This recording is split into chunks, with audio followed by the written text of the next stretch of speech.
저는 올해 67세가 된 김철수입니다. 지금 전주 한옥마을 근처 작은 원룸에서 혼자 살고 있어요.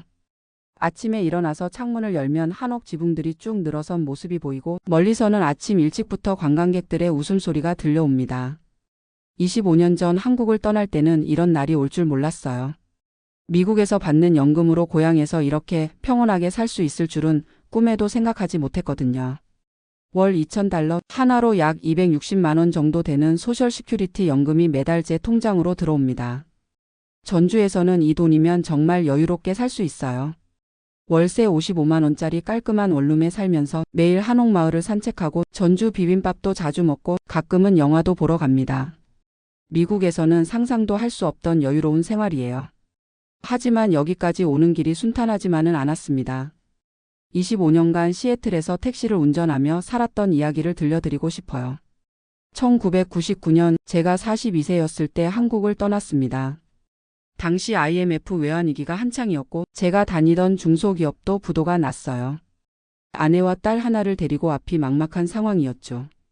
그때 처남이 미국에서 택시 일을 하고 있다고 연락이 왔습니다. 형, 미국 와서 택시 해봐. 시애틀은 비 많이 와서 택시 타는 사람들이 많아. 영어 못해도 길만 알면 돼. 솔직히 말하면 영어 한마디도 제대로 못했어요. 고등학교 졸업하고 바로 공장에서 일했거든요. 하지만 당시 상황에서는 선택의 여지가 없었습니다. 아내 고향인 전주에 딸을 맡기고 부부가 함께 시애틀로 떠났어요. 비행기에서 내려서 공항에 서 있는데 정말 막막했습니다. 모든 간판이 영어고 사람들이 뭐라고 하는지 하나도 알아들을 수 없었어요. 처남 집에서 한 달 정도 얹혀 살면서 택시 운전면허를 땄습니다. 미국 운전면허 시험은 한국말로도 볼 수 있어서 다행이었어요. 하지만 택시 면허는 달랐습니다. 시애틀 지리를 외워야 하고 간단한 영어 대화도 할 수 있어야 했거든요. 처음 2주간은 정말 지옥이었어요. 어디로 가세요? 를 외워 유그램 YN그램? 이라고 말하는 것도 겨우 외웠는데 손님들이 빠른 속도로 주소를 말하면 하나도 알아들을 수 없었거든요. 그럴 때면 종이에 써달라고 부탁했어요. Please write down. 이 문장은 정말 많이 썼습니다. 아내는 한인마트에서 계산원으로 일했어요. 하루에 8시간씩 서서 일하는데 시급이 최저시급이었죠. 그때가 시간당 5달러 조금 넘었으니까 하루 벌어봐야 40달러 정도였어요. 저는 택시 리스료를 하루에 150달러씩 내야 했습니다. 기름값까지 제가 다 부담해야 했어요. 하루에 200달러는 벌어야 남는 게 있었거든요. 처음에는 이것도 쉽지 않았어요. 시애틀 지리를 모르니까 GPS만 믿고 다녔는데 손님들이 짜증을 내는 경우가 많았어요. 이 기사는 시애틀 사람이 아니야? 이런 말을 들을 때면 정말 속상했습니다. 그래도 포기할 수 없었어요. 한국에 남겨둔 딸 생각하면 돈을 벌어야 했거든요. 매달 딸 교육비로 500달러씩 보내야 했고 저희 부부 생활비도 벌어야 했으니까요. 6개월 정도 지나니까 조금씩 익숙해졌어요. 시애틀 다운타운 일대는 눈 감고도 갈 수 있을 정도로 외웠고 공항 가는 길도 완벽하게 마스터했죠. 시애틀 공항에서 다운타운까지가 택시비로 40달러 정도였는데 이런 장거리 손님을 하루에 2에서 3명만 태워도 하루 매출이 거의 나왔어요. 하지만 정말 힘든 일이었습니다. 새벽 5시에 일어나서 밤 10시까지 일했어요. 하루에 17시간씩 운전하는 날이 대부분이었죠. 주말에는 더 바빴어요. 금요일 밤부터 일요일까지는 거의 쉬지 못했습니다. 시애틀은 정말 비가 많이 와요. 1년 중 절반은 비가 오는 것 같았어요. 비 오는 날에는 택시 타려는 사람들이 많아서 수입이 좋았지만 17시간씩 비 맞으면서 운전하는 건 정말 고역이었습니다. 가장 힘들었던 건 언어 문제였어요. 손님들과 대화를 나누고 싶어도 영어가 안 되니까 답답했죠. 가끔은 친절한 손님들이 천천히 말해주기도 했지만 대부분은 목적지만 말하고 조용히 있었어요. 그래도 점점 늘었어요. 5년 정도 지나니까 간단한 대화는 할 수 있게 됐거든요. HOWS 더 웨더 터데이? 트래픽 이즈 헤비 터데이. 이런 간단한 말들로 손님들과 이야기를 나누기 시작했어요. 10년째부터는 정말 재미있었어요. 단골 손님들도 생기고 제 영어 실력도 많이 늘었거든요. 시애틀에 사는 한인들도 많이 알게 됐고 가끔은 한국말로 대화할 수 있는 손님들을 만나면 정말 반가웠어요. 그 무렵 딸이 대학에 입학했어요. 한국에서 아내 어머니가 돌봐주셨는데 대학 등록금이 만만치 않았어요. 1년에 1만 달러씩 보내야 했거든요. 그때는 정말 악착같이 일했습니다. 하루에 250달러씩 벌면 리스료와 기름값 빼고 나면 70에서 80달러 정도 남았어요. 한 달에 2000달러 정도 벌 수 있었죠. 그 중에서 딸 교육비와 생활비 보내고 나면 저희 부부는 정말 최소한으로만 살았어요. 아내와 저는 시애틀 교외에 있는 작은 아파트에서 살았어요. 월세가 800달러였는데 당시로서는 저희가 감당할 수 있는 최대한이었죠. 외식은 꿈도 못 꿨고 한인 마트에서 라면이나 김치 사서 집에서 해 먹었어요. 15년 정도 지나니까 조금 여유가 생겼어요.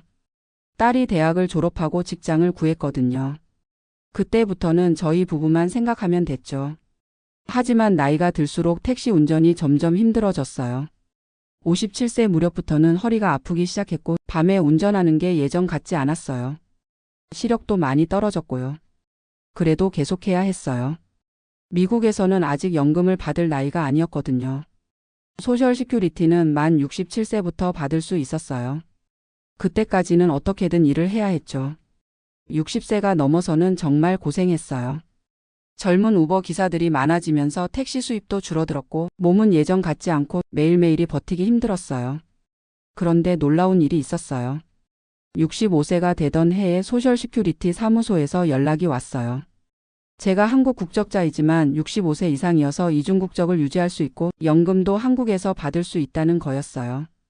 그때까지는 몰랐어요. 미국 시민권을 포기하면 연금을 못 받는 줄 알았거든요. 알고 보니 한미사회보장협정 때문에 한국에서도 미국 연금을 받을 수 있었어요. 25년간 소셜 시큐리티 세금을 꼬박꼬박 냈으니까 월 2000달러 정도 받을 수 있다고 했어요. 하나로 260만 원 정도였죠. 그 순간 정말 눈물이 났어요. 25년간 고생한 보람이 있구나 싶었거든요. 아내와 이제 한국 가서 살까? 하고 이야기했어요. 딸은 한국에서 결혼해서 아이도 낳고 잘 살고 있었어요. 저희가 굳이 미국에 있을 이유가 없었죠. 시애틀 집도 렌트로 살았으니까 정리하는 것도 어렵지 않았고요. 66세 되던 해 말에 한국으로 돌아왔어요. 25년 만에 인천공항에 내렸을 때의 그 기분을 잊을 수 없어요. 모든 간판이 한글이고 사람들이 한국말로 이야기하는 소리가 들리니까 정말 꿈 같았어요. 하지만 적응하는 게 쉽지 않았어요. 25년 사이에 한국이 너무 많이 변했거든요. 서울에 가보니까 아는 곳이 하나도 없었어요. 지하철도 복잡해졌고 모든 게 카드로 결제하고 스마트폰 없으면 아무것도 할 수 없는 세상이 됐더라고요. 처음에는 딸이 사는 서울 근처에서 살까 했어요. 하지만 서울은 집값이 너무 비쌌어요. 제가 받는 연금으로는 서울에서 제대로 된 집을 구하기 어려웠거든요. 그때 아내가 제안했어요. 여보, 우리 전주에서 살까? 거기가 내 고향이기도 하고 집값도 서울보다 훨씬 쌀 거야. 처음에는 망설였어요. 전주가 너무 시골 같아서요.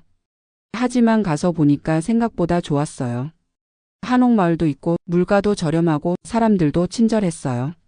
한옥마을 근처에 깔끔한 원룸을 구했어요. 월세 55만 원에 관리비 포함해서 60만 원 정도였죠.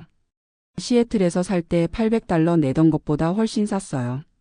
생활비도 정말 저렴했어요. 전주 시장에서 장 보면 5만 원이면 일주일치 식료품을 살 수 있었어요. 외식도 자주 할 수 있었고 가끔 영화 보러 가는 것도 부담이 없었죠. 제일 좋은 건 언어 스트레스가 없다는 거였어요. 25년간 영어로 고생했는데 이제는 한국말로 마음껏 이야기할 수 있으니까 얼마나 좋은지 몰라요. 매일 아침 한옥마을을 산책해요. 관광객들 사이를 걸으면서 옛날 생각도 하고 전주천 따라 걸으면서 운동도 하고요. 시애틀에서는 차 안에서만 하루 종일 있었는데 이제는 매일 걷고 있어요. 건강도 많이 좋아졌어요. 택시 운전할 때는 허리가 아파서 병원에 자주 갔는데 요즘은 운동 효과인지 허리 아픈 것도 많이 나아졌어요. 스트레스도 없어지니까 전체적으로 몸이 가벼워진 기분이에요. 딸도 한 달에 한 번씩 아이들 데리고 전주에 놀러 와요. 아빠, 정말 좋아 보여요. 미국에 있을 때보다 훨씬 편해 보여. 딸이 이런 말을 할 때마다 정말 뿌듯해요. 동네에서 만난 친구들도 있어요. 비슷한 나이의 할아버지들과 바둑도 두고 가끔은 막걸리 한 잔씩 하면서 이야기도 나눠요. 25년 만에 이런 여유를 찾았어요. 물론 아쉬운 점도 있어요. 미국에서 알던 사람들을 그리워할 때가 있고 시애틀의 깨끗한 공기가 생각날 때도 있어요.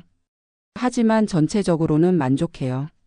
제가 받는 연금 260만 원이면 전주에서는 정말 여유롭게 살 수 있어요. 집세 60만 원, 생활비 100만 원 써도 100만 원이 남거든요. 미국에서는 이런 여유를 꿈도 못 꿨어요.